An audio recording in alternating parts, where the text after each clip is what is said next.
হিজরি সন আমাদের প্রাণের সন। হিজরি সন মুসলমানদের নতুন সমাজবদ্ধ হওয়ার সময়ের সন। হিজরি সন যখন মুসলমান নিজের ভূমিতে মসজিদ বানিয়ে নামাজ পড়তে পারে, এটার সূচনার সন। হিজরি সন বা হিজরত মুসলমান যখন প্রতিরোধ গড়ে তোলার সূচনা করেছে ওই সময়ের সন। হিজরি সন হলো মুসলমানদের রুখে দাঁড়ানোর সময়ের সন। এবং এরপরে আজকে আমরা 1400 বছর পরে দিন পাচ্ছি, আমাদের অনেক নাকাবেলিয়াত আছে, অযোগ্যতা আছে, অনৈক্য আছে, গাফলতি আছে, মুনাফিকি আছে।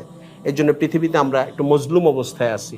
কিন্তু সারা পৃথিবীর জায়গায় জায়গায় মুসলমানরা যে ছড়িয়ে থাকার সুযোগ পেয়েছে, হিজরত তার মধ্যে একটা বড় ঘটনা, বড় কারণ। আল্লাহ নবী সাল্লাল্লাহু আলাইহি ইসলামের প্রত্যেকটা মাইলস্টোনই বড় কারণ, কিন্তু হিজরত একটা বড় কারণ। আমাদেরকে একটা সমাজ উপহার দিয়েছে হিজরত। আজকে হিজরি নতুন বছর বা হিজরি সন নিয়ে কয়েকটি কথা আলোচনা করার ইনশাল্লাহ চেষ্টা করব। পৃথিবীতে অনেকগুলি সন চালু আছে, বর্ষ গণনা, কিন্তু বাংলাদেশের মতো দেশে বহুল প্রচলিত 3টা বর্ষ বা 3টা সন। খ্রিস্টীয় সন বা ঈসাই সন বলি আমরা, জানুয়ারি থেকে ডিসেম্বর পর্যন্ত। বর্তমান সময় হইল 2024 সন, জুলাই মাসের আজকে 6 তারিখ। আর বাংলা সন হলো 1431 সনের আষাঢ় মাসের শেষ দিকে আছি আমরা। আর আরবি সনে আমরা আছি 1445 হিজরির শেষ মুহূর্ত, অথবা যদি চাঁদ দেখা যাওয়ার খবর চলে আসে তাহলে 1446 হিজরির প্রথম মুহূর্ত হিসাবে এই সময়টা হবে। যে কোনো সন বা বর্ষের হিসাবের ক্ষেত্রে এখানে প্রধানত 2টা দিক বা 2টা আঙ্গিক বা 2টা দৃষ্টিকোণ বেছে নেওয়া হয়েছে। একটা হলো সৌরবর্ষ, আরেকটা হলো চান্দ্রবর্ষ। চাঁদ কেন্দ্রিক যে বছরের হিসাব, এটাকে চান্দ্রবর্ষ বলে, আর সূর্যকেন্দ্রিক যে বছরের হিসাব, এটাকে সৌরবর্ষ বলে। সৌরবর্ষ হিসাবে গণনা করা অথবা চলা নিষেধ এমন কিছু নাই, কিন্তু ইসলামী বর্ষ বা হিজরি সন হলো মুসলমানদের নিজস্ব সন।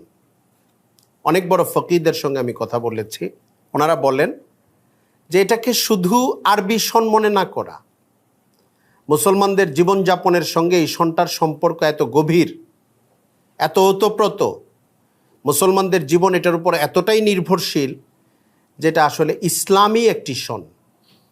এজন্যে ফিকহের কিছু দৃষ্টিভঙ্গি আছে এই ক্ষেত্রে, আমি ওই কথায় পরে আসছি। তো যে কোনোভাবেই একটা বছর শেষ হওয়া এবং আরেকটা বছর শুরু হওয়া, এটা যদি আমাদের বাংলাদেশে প্রচলিত সনগুলির হিসাবে 3বার আসে, যেরকম ইংরেজি সনের শুরু, তারপর বাংলা সনের শুরু, হিজরি সনের শুরু, অথবা আরও কোনো মাধ্যম আসে সনের বাইরে, মাসের শুরু, দিনের শুরু, সপ্তাহের শুরু, মুসলমান হিসাবে আমরা সময়টাকে কিভাবে বিবেচনা করব? এটা খুব গুরুত্বপূর্ণ একটা প্রসঙ্গ। কারণ আজকের পৃথিবীতে শুধু না, আগে থেকেই সনকেন্দ্রিক নানা রকম উৎসব, হইচই, অর্থহীন বিনোদন, এটার একটা চর্চা ছিল পৃথিবীতে। বিনোদন কেন্দ্রিক একটা কালচার বলি, একটা অভ্যাস বা রেওয়াজ বলি, ঐতিহাসিক প্রাগৈতিহাসিক যুগ থেকেই ছিল, যেটা সঠিক ছিল না। ছিল মানে নেতিবাচকভাবে ছিল। মানুষের অন্য অনেক মন্দ কর্মকাণ্ডের মতোও এটাও একটা ছিল।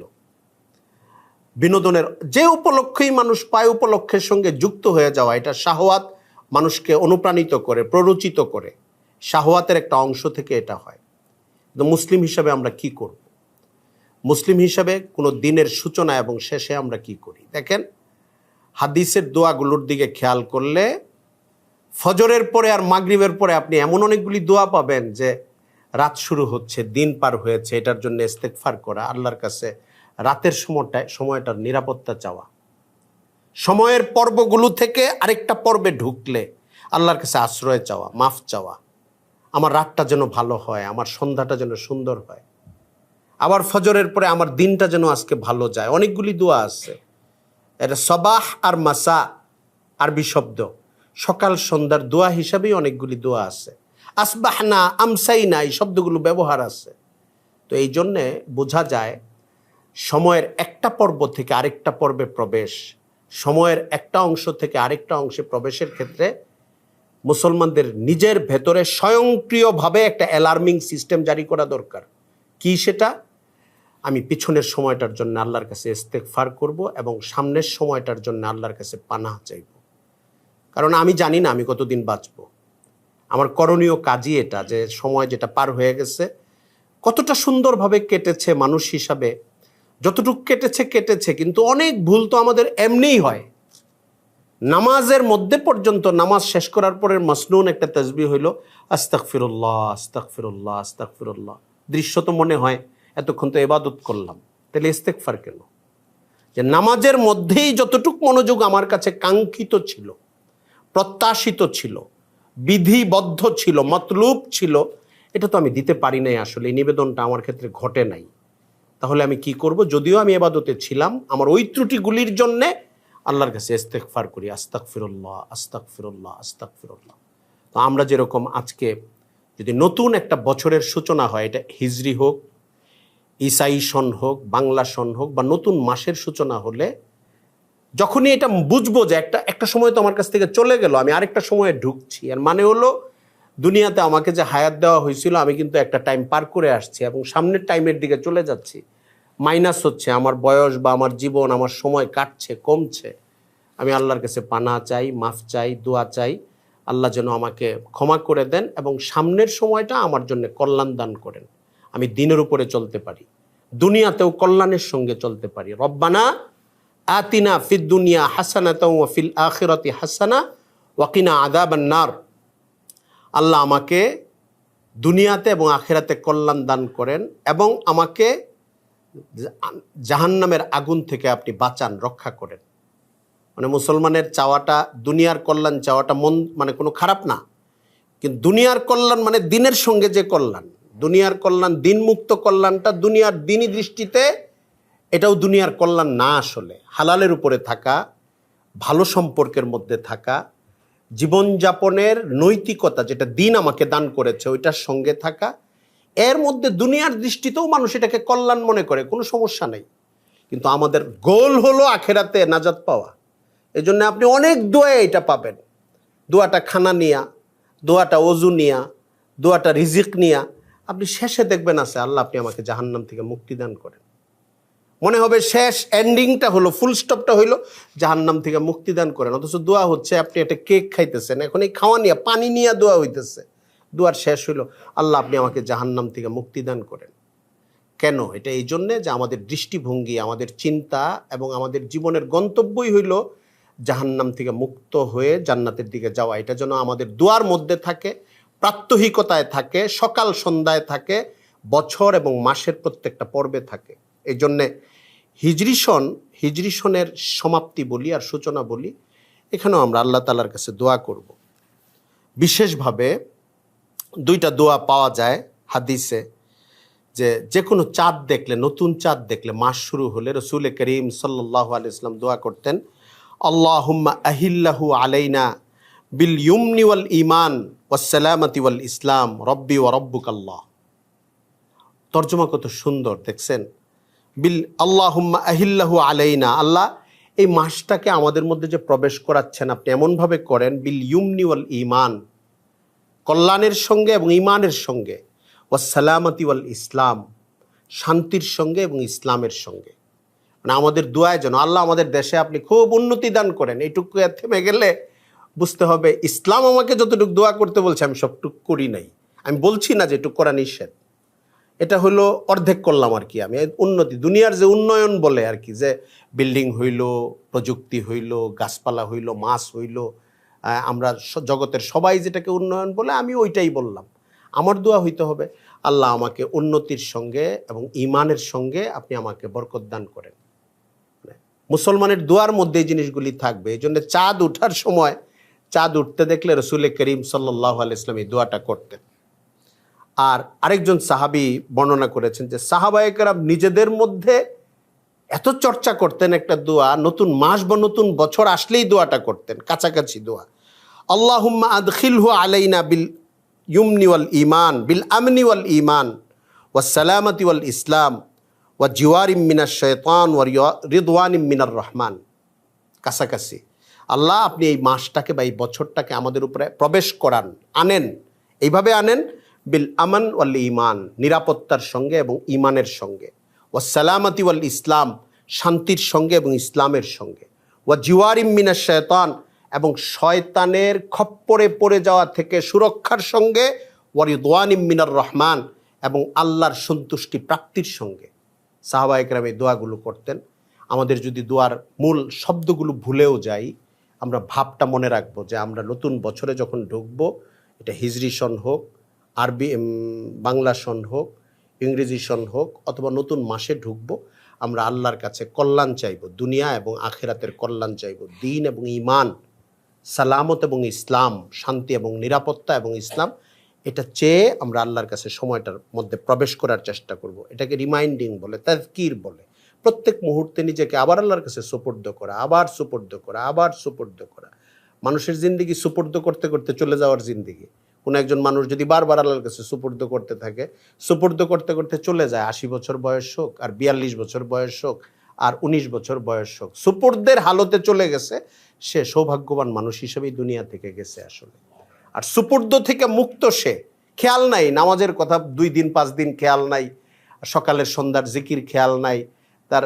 যেহেতু মানুষ আসলে নিউট্রাল না, মানুষের মধ্যে তখন অন্য চিন্তা আসে, বিনোদন আসে, হাসি আনন্দ আসে, নাফরমানির কল্পনা আসে, গান বাদ্য আসে, তার চোখে থাকে, মুখে থাকে। এই জন্য নিজেকে সব সময় জোর করে ইমানের হালতের সঙ্গে, তসবিহের সঙ্গে, জিকিরের সঙ্গে, যখন যে হালটার সঙ্গে ইসলামের যে নির্দেশনা, ঘুরে ঘুরে ওইটার সঙ্গে নিজেকে যুক্ত করা। তাহলে আমি আবর্জনাগুলো থেকে নিজেকে মুক্ত রাখার সুযোগ পাবো অন্তত মূল সময়টায়। আর আমার সফর যদি অনেক লম্বা আল্লাহ করে দেন, 90 বছর, 80 বছর, 85 বছর, আর আমার অভ্যাসটা যদি সুন্দর হয়, তাহলে ইনশাল্লাহ সমাপনটা আমার সুন্দর হবে। কারণ আমার ব্লাডে, আমার মাথায়, আমার রগের রেশায়, আমার ফিকিরে আল্লাহর নাম, আল্লাহর কাছে সুপর্দ করা, এগুলি ঢুকে যাবে, এটা অভ্যাস হয়ে যাবে। মূল সময়ে আল্লাহ তাআলা আমাকে হেফাজত করবেন ইনশাআল্লাহ। হিজরি সনের ইতিহাস কি? হিজরি সনের ইতিহাস হলো, রসুল করিম সাল্লাল্লাহু আলাইহি ওয়াসাল্লামের যুগে হিজরি সনটা শুরু হয়নি। তবে হুজুর দুনিয়াতে আসার অনেক আগে থেকেই এই 12টা মাস জারি ছিল। 12টা মাস সনটা ছিল, মানে কিভাবে বলবো, এটা কি 10 নম্বর সন না 11 নম্বর সন, এটা ভাগ ছিল না, কিন্তু মাসগুলো ছিল। এটা মুহররম মাস, এটা সফর মাস, এটা রবিউল আউয়াল মাস, এটা রবিউল সানি মাস, এভাবে মাসগুলো ছিল। এই 12টা মাস ছিল, সনের কোনো ক্রমধারা ছিল না। কিন্তু রাসূল করিম সাল্লাল্লাহু আলাইহি ওয়াসাল্লাম দুনিয়া থেকে চলে যাওয়ার পরে হযরত ওমর ফারুক রাদিয়াল্লাহু তাআলা আনহু দ্বিতীয় খলিফা হিসাবে যখন দায়িত্বে আসলেন, 17তম হিজরিতে হযরত রাসূল করিম সাল্লাল্লাহু আলাইহি ওয়াসাল্লাম দুনিয়া থেকে চলে গেলেন 11তম হিজরিতে। এটা পরবর্তী হিসাব। হুজুর যখন গেছেন তখন কিন্তু হিজরি হিসাবে এইভাবে সংখ্যা কেউ গুনে নাই, বরং আপনি সিরাতের কিতাবে পাবেন, আমরা আরবিতে যেটা দেখি, হিজরত পূর্ব 10 নম্বর বছর, হিজরত পরবর্তী 4 নম্বর বছর, মানে 4 নম্বর হিজরিতে এই ঘটনাটা ঘটেছে। নবুয়তের 5 নম্বর বছর আপনি এরকম পাবেন অনেক বর্ণনা যে নবুয়তের এত নম্বর বছরে এটা ঘটেছে, কারণ এটা হিজরতের আগে। যে এখনো হিজরি সন যে দাঁড়িয়ে গেছে, দাঁড়িয়ে যাওয়ার পরেও আপনি মক্কার ঘটনা বলি, হুজুর যখন মক্কায় ছিলেন, এগুলি বর্ণনা করার সময় কিন্তু আপনি বলতে পারবেন না যে এটা অমুক হিজরিতে ঘটছে, কারণ এটা তো হিজরি সনের আগের ঘটনা। হিজরি সনটার সূচনাই ধরা হয়েছে হিজরত থেকে। ফলে আপনি নবুয়তের প্রথম বছর হেরা গুহায় তিনি নবুয়ত পাইলেন। নবুয়তের এত বছর এই হাবশায় হিজরতের ঘটনাগুলো ঘটলো, ওইখানে কথাগুলোকে এইভাবে বলা হয়, কারণ হিজরি সনের হিসাবের আগের হিসাব এটা। যাই হোক, হযরত ওমর ফারুক রাদিয়াল্লাহু তাআলা আনহু 17তম বছরে, এটা ওনার খেলাফতের মাঝামাঝি সময়, কারণ হুজুর সাল্লাল্লাহু আলাইহি ওয়াসাল্লামের রিহলাত হয় 11তম বছর হিজরতের। এরপরে হযরত আবু বকর সিদ্দিক রাদিয়াল্লাহু তাআলা আনহু 2 বছর 4 মাস সময়ের মতো খেলাফতের দায়িত্ব ছিলেন। এরপরে হযরত ওমর ফারুক রাদিয়াল্লাহু তাআলা আনহু আসছেন। তার মানে ধরেন আপনি ওই দিক থেকে 12.5 বছর, 12.5 বছর। আর হিজরতের সনটা, এই সনটার সূচনা হলো কত হিজরিতে? 17তম হিজরিতে। কেমনে হিসাবটা ধরা হয়েছে তখন একটু পেছন থেকে, সাব্যস্ত হয়েছে 17তম হিজরিতে, যখন হযরত ওমর ফারুকের সময় শাসন ব্যবস্থা অনেক বিস্তৃত হয়ে গেল, আরও অনেক অঞ্চলগুলো ইসলামী খেলাফতের অধীনে, মদিনার অধীনে চলে আসলো। বিভিন্ন জায়গা থেকে চিঠি আসে, এমনকি ইসলামী রাষ্ট্রের বাইরের অনেক জায়গা থেকেও চিঠিপত্র আসে, মাসের নামটা লেখা থাকে, রবিউল আউয়াল 12 বা রজবের 1 মাসের নাম দিয়ে চিঠি আসে। চিঠিগুলো যখন ফাইল উল্টানো হয় 1 বছর পরে, 2 বছর পরে, 4 বছর পরে, তখন আর এটা মনে থাকে না, যে এটা ঝামেলা হয়ে যায় যারা রাষ্ট্রের কর্মের দায়িত্ব পালন করে, যেটা আসলে ঠিক কোন সনের, কারণ সনটা তখন ঠিক হয়নি। তখন সাহাবা একরামের সঙ্গে মশওয়ারা হয়, অনেকগুলি প্রস্তাব আসে যে ওই সময় থেকে হিজরি মানে আমাদের সনটাকে ধরা হোক। তখনও যে এই সনের নাম হিজরি সন হবে এটা সাব্যস্ত হয় নাই, একটা সন করা হোক, আমাদের একটা বর্ষ গণনা শুরু হোক। অনেক প্রস্তাব এসেছে, এর মধ্যে খুব প্রসিদ্ধ একটা প্রস্তাব হইল রসুল করিম সাল্লাল্লাহু আলাইহি ওয়াসাল্লামের জন্ম সন থেকে এটা সন ধরা হোক। সাহাবা একরাম এটা গ্রহণ করেন নাই। তারপরে নবুয়ত যেই বছরে এসেছেন, মানে নবুয়তের প্রথম বছর, রসুল করিম সাল্লাল্লাহু আলাইহি ওয়াসাল্লামের 40 বছর বয়সের যে সময়টা, এটাও গ্রহণ হয় নাই। প্রস্তাবের মধ্যে মক্কা বিজয়, একটা বড় ইসলামের ইতিহাসের গুরুত্বপূর্ণ অংশ, নবী সাল্লাল্লাহু আলাইহি ওয়াসাল্লাম দুনিয়াতে থাকা অবস্থায়, এটাও গ্রহণ হয় নাই। বদরের যুদ্ধ ইসলামের ইতিহাসে, মানে ওই যুদ্ধটা পরাজিত হয়ে গেলে মুসলমান শেষ হয়ে যেত, ওই যুদ্ধটার বিজয়ের কারণেই মুসলমানদের ইতিহাস পরবর্তী সময়টায় অগ্রসর হয়েছে। এটা আল্লাহ রসুল সাল্লাল্লাহু আলাইহি ওয়াসাল্লামের দোয়াতেও আছে। হুজুর যখন আরিশে দোয়া করতেছিলেন বদরের যুদ্ধের আগ মুহূর্তে, 2 হাত তুলে, একদম বুখারী শরীফ এটার বর্ণনা এমন আছে যে এত বেকারার হয়ে, এত অস্থির হয়ে, এত চোখের পানি ফেলতে ফেলতে, দুই হাত তুলতে তুলতে রসুল করিম সাল্লাল্লাহু আলাইহি ওয়াসাল্লাম উপরের দিকে তুলে ফেলছেন একদম। তো এইভাবে অনেক গুলি তারিখ বা সন সেখানে এসছে, কিন্তু কোনোটাই গ্রহণীয় হয় নাই। সাহাবা একরাম মিলে গ্রহণীয় হয় নাই, মানে ওনাদের কাছে সাব্যস্ত হয় নাই। সর্বশেষ যেটা ঠিক হয়েছে এটা কি, হিজরতের সময় থেকে আমরা সনটাকে গণনা করব। হিজরত হলো আমাদের সনের প্রথম মুহূর্ত বা প্রথম বছর, এইভাবে আমরা আমাদের সনটাকে গণনা করব। কেন?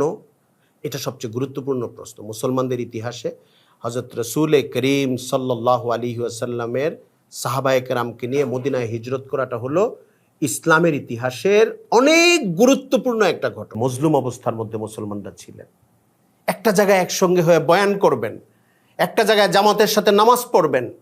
যারা অল্প কিছু সাহাবীকে আল্লাহ রসুল সাল্লাল্লাহু আলাইহি ওয়াসাল্লাম হাবশায় পাঠিয়ে দিচ্ছেন আত্মরক্ষার জন্য, যে তোমরা দিনও প্রচার করো, দিন নিয়ে বাঁচো, সমুদ্র পার হয়ে ওই পারে চলে যাও, তোমরা কোনো রকম জানটাও বাঁচাও, দিনটা বাঁচাও, ওইখানে চলে যাও। তাদেরকে স্পেশাল একটা অনুমতি দিয়ে আল্লাহ রসুল এখানে পাঠাইছেন, কিন্তু নিজে হিজরত তখনও করেন নাই। যখন আল্লাহর পক্ষ থেকে নির্দেশ আসলো ওনার নবুয়তের 13তম বছর, এই সময় উনি হিজরত করলেন, মদিনায় করলেন। এর আগে 2 বার মদিনার লোকজন ওনার কাছে বায়াত হইল, আপনারা জানেন সিরাতের লম্বা ঘটনা এটা।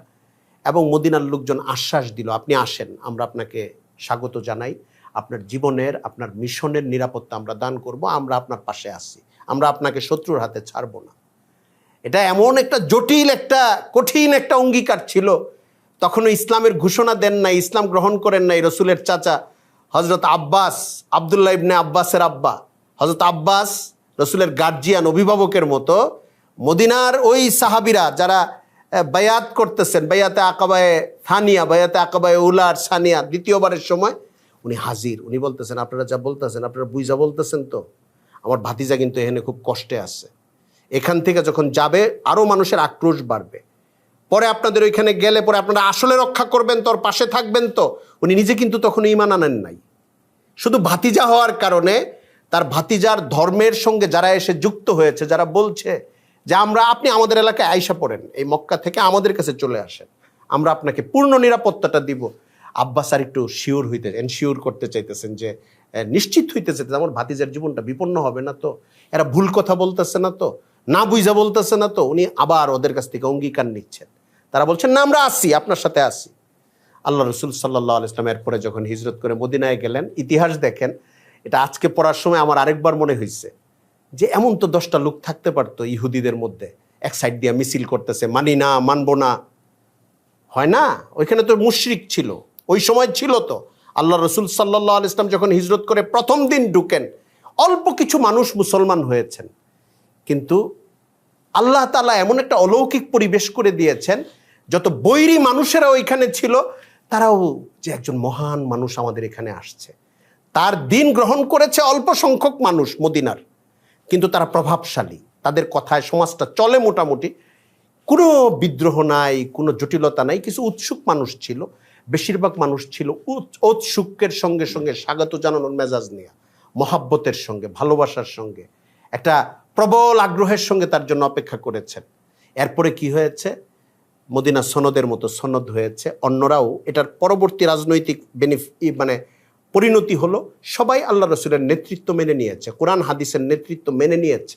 আপনি মদিনা সনদের যতগুলি মানে এটা খুব খুব মানে সুসন্নিবেশিত অবস্থায় ইতিহাসে পাওয়া যায় না, যতটুকু পাওয়া যায় আপনি দেখবেন যে কোনো ঝামেলা হলে আল্লাহ রসুল যেটা ফয়সালা করে দিবে এটা তারা সবাই মেনে নিবে, কেউ কারো উপরে হস্তক্ষেপ করবে না, কারোর ধর্ম পালনে মানে করবে না, চাপ তৈরি করবে না।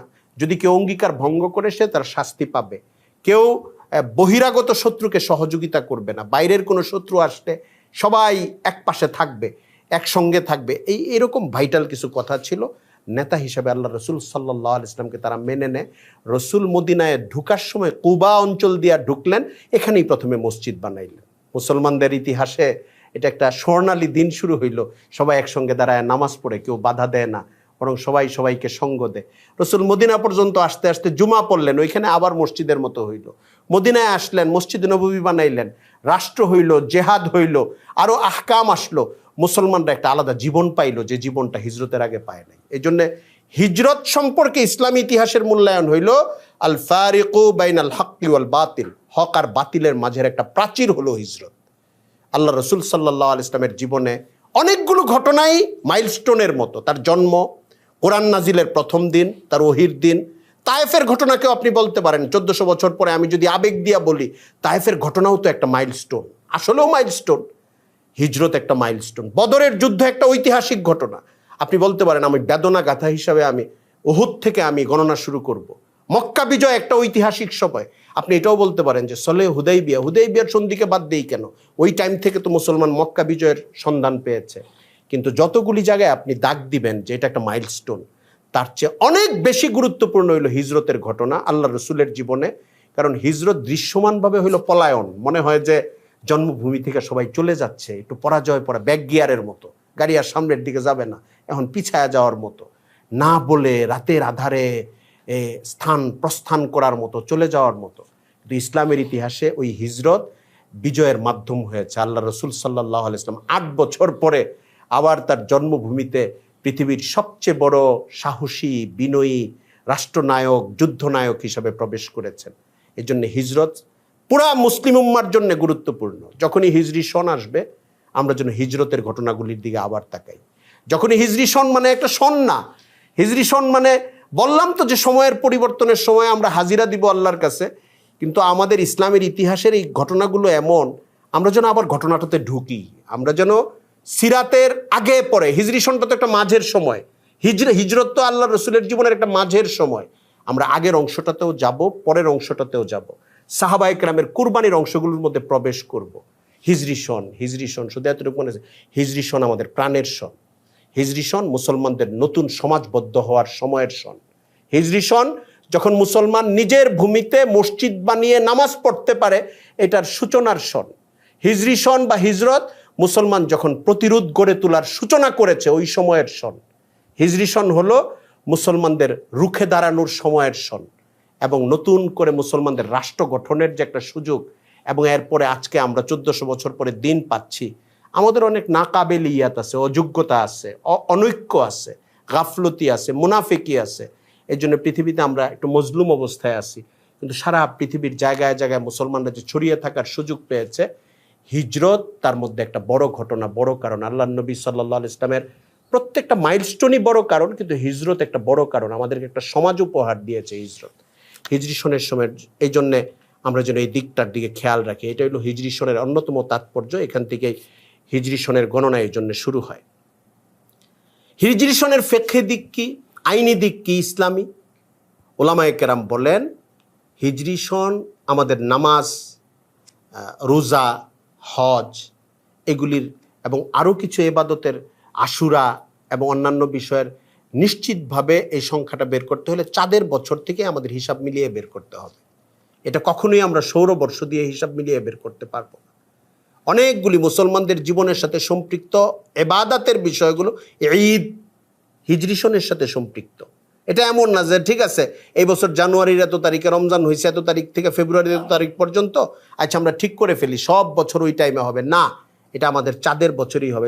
এই জন্য এটা একটা বাই রোটেশন ঘুরতে থাকে। দেখা যায় আমাদের মতো বয়স যাদের 40 পার হয়েছে, 50 পার হয়েছে, এনে মুরব্বীও আছেন, আমার চেয়েও মুরব্বী আছেন, তারা দেখবেন প্রচণ্ড শীতেও রোজা কাটাইছেন, প্রচণ্ড গরমেও রোজা কাটাইছেন, বর্ষাতেও রোজা কাটাইছেন।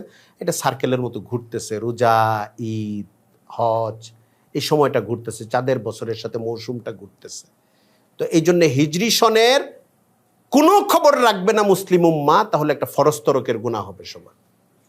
হিজরি সনকে গুরুত্ব দেওয়া এটা মুসলমানের জন্য করণীয়, কিন্তু ফরজে কেফায়া বলা হয়েছে। ফকিহগণ বলেন একটা মুসলিম সমাজের জন্য ফরজে কেফায়া হইল হিজরি সনের হিসাব রাখা। ফরজে কেফায়া বুঝি তো আমরা, যেরকম জানাজার নামাজ আসলো, কিছু মানুষ যদি নামাজ পড়ে ফেলে তাহলে অন্যদের আর গুনাহ হবে না, কিন্তু জানাজা রেখে গেছে, নামাজ পড়তে কেউ আসতেছে না, যে আরেকজন যাক আমার টাইম নেই, আরেকজন যাক আমার টাইম নেই, আমার সময় নাই, সবাই গুনাহগার হবে, ফরজ তরকের গুনাহগার হবে।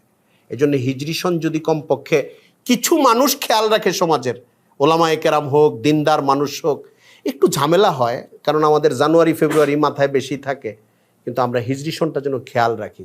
আজকে যদি আমাদের হিজরি সনের শেষ দিনের শেষ দিন হয়, তাহলে এটা কোন মাস হইল?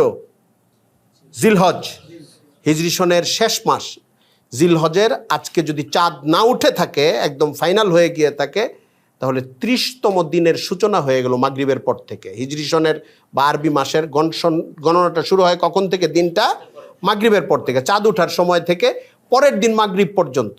তো এই জন্য, আর যদি এমন হয় চাঁদ উঠে নাই, তাহলে আমরা এই জিলহজের শেষ দিন, চাঁদ উঠে গেলে মহররমের প্রথম দিন। তো এই সনটা গণনা আমাদের ঠিক রাখে। আশুরায় যদি রোজা রাখতে চাই, এটা গুনতে হবে তো, নাহলে আমরা আশুরায় রোজা রাখবো কেমনে? এবং আশুরার রোজা তো রমজানের পরে হাদিসের ভাষ্য অনুযায়ী সবচেয়ে ফজিলতপূর্ণ রোজা হইল আশুরের রোজা।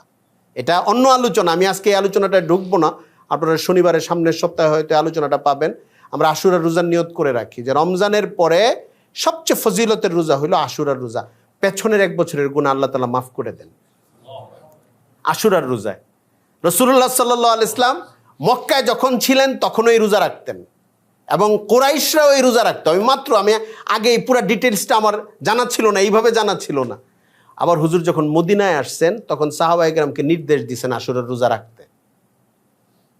তখনও রমজানের রোজা ফরজ হয় নাই, সাহাবায়ে কেরাম ফরজ হিসাবে রোজা রাখতেন, নির্দেশে রাখতেন। পরে যখন রমজান ফরজ হয়ে গেল, তখন রমজান ফরজ, আশুরার রোজার ব্যাপারে ঐচ্ছিকতা দিয়ে দেওয়া হইল, যে পারে সে রাখবে, যে রাখবে না সে রাখবে না, নফল এটা। এরপরে যখন দেখলেন ইহুদিরা এই রোজা রাখে, রাসূল সাল্লাল্লাহু আলাইহি ওয়াসাল্লাম ইহুদিদেরকে জিজ্ঞাসা করলেন, তোমরা কেন রাখো? আমরা এই জন্য রাখি যে এই দিন আল্লাহ তাআলা হযরত মুসা আলাইহিস সালামকে ফেরাউনের কবল থেকে মুক্ত করছিলেন।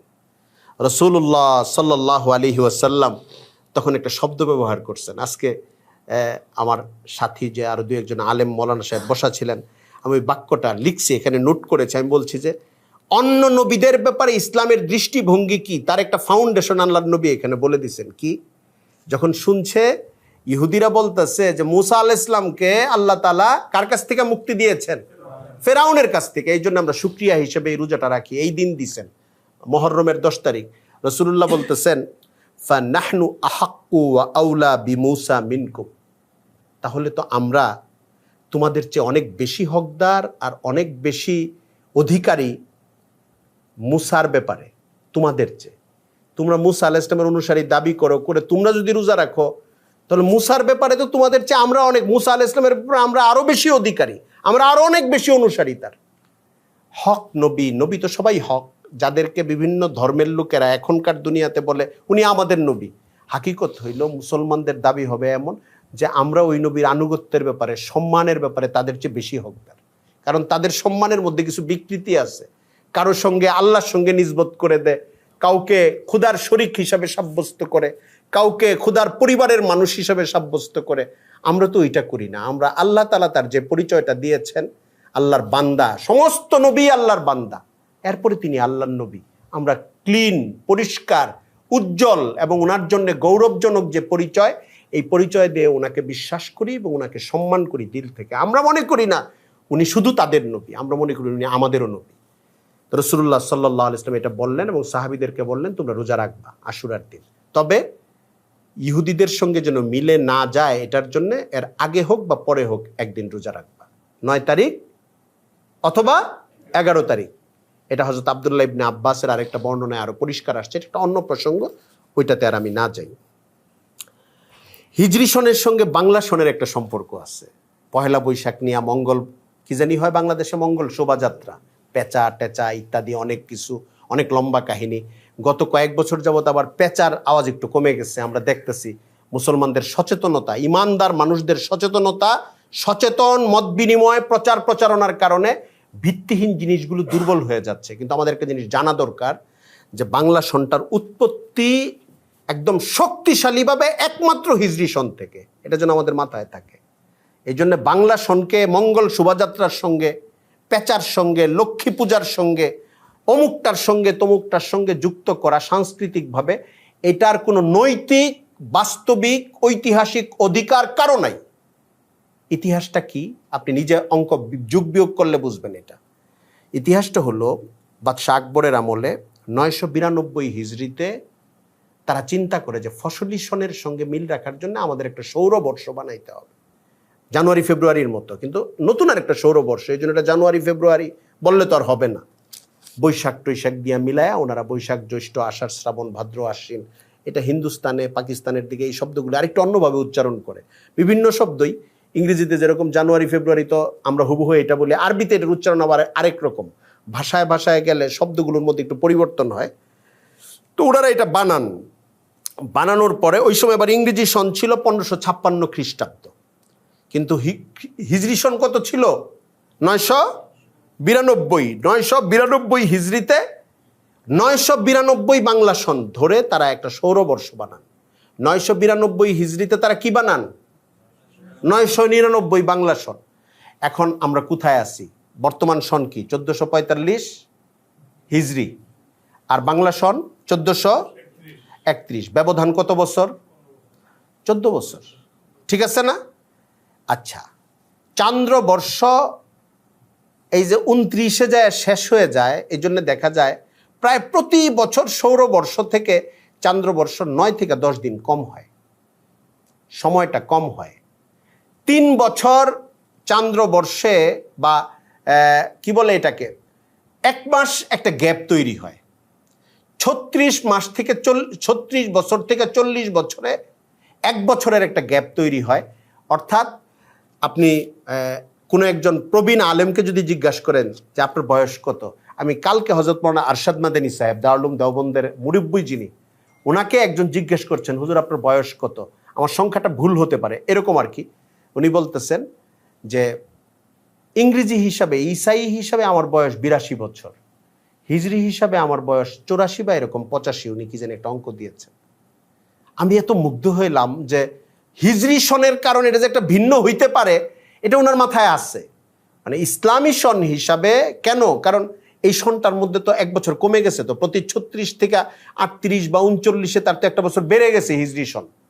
হিজরি সন তো 1 বছর বেড়ে যাবে তার।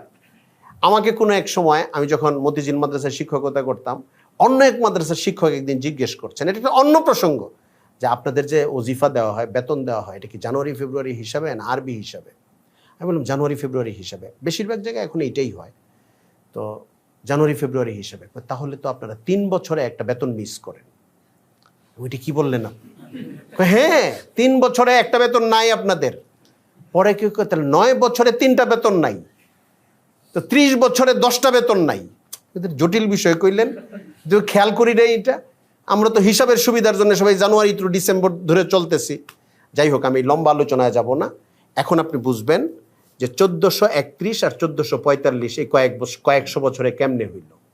এই যে 14 বছরের বেশ কমটা শুরু হয়েছিল কোন সময় থেকে? 992 হিজরিতে। তখন একদম সমান 992 হিজরি, 992 বাংলা সন, এভাবে তৈরি করে তারা সৌরবর্ষ তৈরি করেছে। তারা আমাদের চেয়ে 10 দিন বেশি ছিল, বা 9 দিন কোনো কোনো বছর।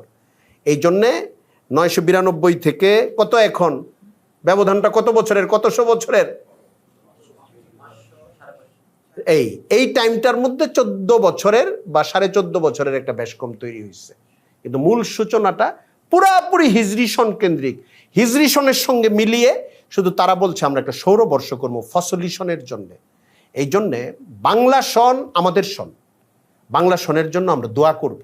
একটা কথা আছে এখানে, সুনির্দিষ্ট আমল বানায় ফেলাইলে আবার বেদাত হবে। যদি এরকম বলি আমি আপনাদেরকে, বা বাংলাদেশের আলেমরা বলে দেয় যে পয়লা বৈশাখের দিন ফজরের পরে গান বাদ্যে না গিয়া সবাই মসজিদে বসে দুরূদ শরীফ পড়বেন এবং তারপরে দোয়া করবেন, প্রতি বছর এটা যদি একটা আমল হয়ে যায়, আমাদের 10 বছর পরে এক প্রজন্ম যদি মনে করে যে পয়লা বৈশাখের সকালবেলায় ফজরের পরে মসজিদে এই যে দোয়াটা হয় এটা একটা বিশেষ ফজিলতের দোয়া, তাহলে বেদাত হয়ে যাবে। বেদাত হইল শরীয়ত ওইটাকে স্পেশালভাবে আমল বলে নাই, আপনি ওইটাকে আমল করা শুরু করেছেন। হ্যাঁ, যদি আপনি নর্মাল করেন যে আমি এখন নিজের থেকে এমনি তেলাওয়াত করতেছি, জিকির করতেছি, এটা কোনো সমস্যা না। নির্ধারণ করা যাবে না, ফজিলতের কথা বলা যাবে না ওইটার মধ্যে আরোপিতভাবে, যেটা শরীয়তে নাই।